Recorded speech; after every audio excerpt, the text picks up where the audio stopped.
सैया पलंग पर सुता के रोटी ढोड़ी पर बेलेला ढोड़ी पर बेलेला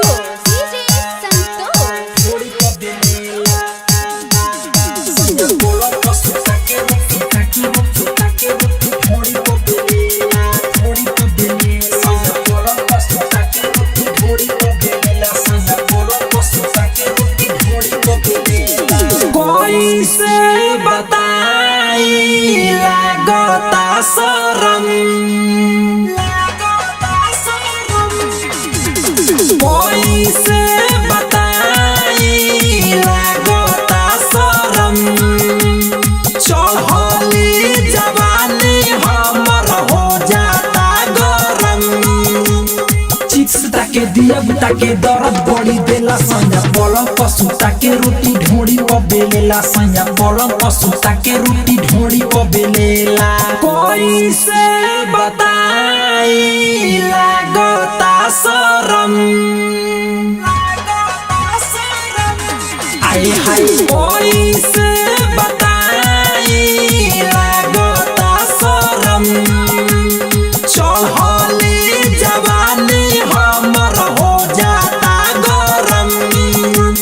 चिप्स ताके दिया ताके दर्द बड़ी देला सैया पलंग पर सुता के रोटी ढोड़ी पर बेलेला सैया पलंग पर सुता के रोटी ढोड़ी पर बेलेला ताना स्टूडियो दिल्ली सैया पलंग पर सुता के रोटी ढोड़ी पर बेलेला रिकॉर्डिंग पर तराना म्यूजिक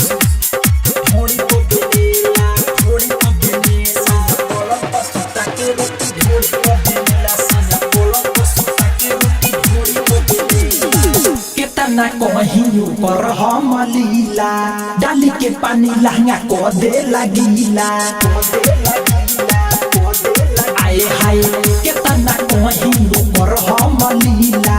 डाली के पानी लहंगा को दे लगीला डरे न कुछ ओकरा से बोली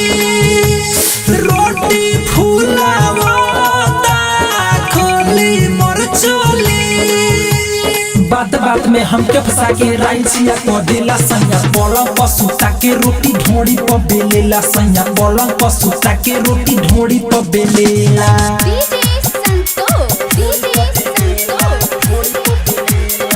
सैया पलंग पर सुता के रोटी ढोड़ी पर बेलेला सैया पलंग पर सुता के रोटी ढोड़ी पर बेलेला जखमी जयराम से रही परेशान हो ढोड़ी पयाटा कर देता जियान हो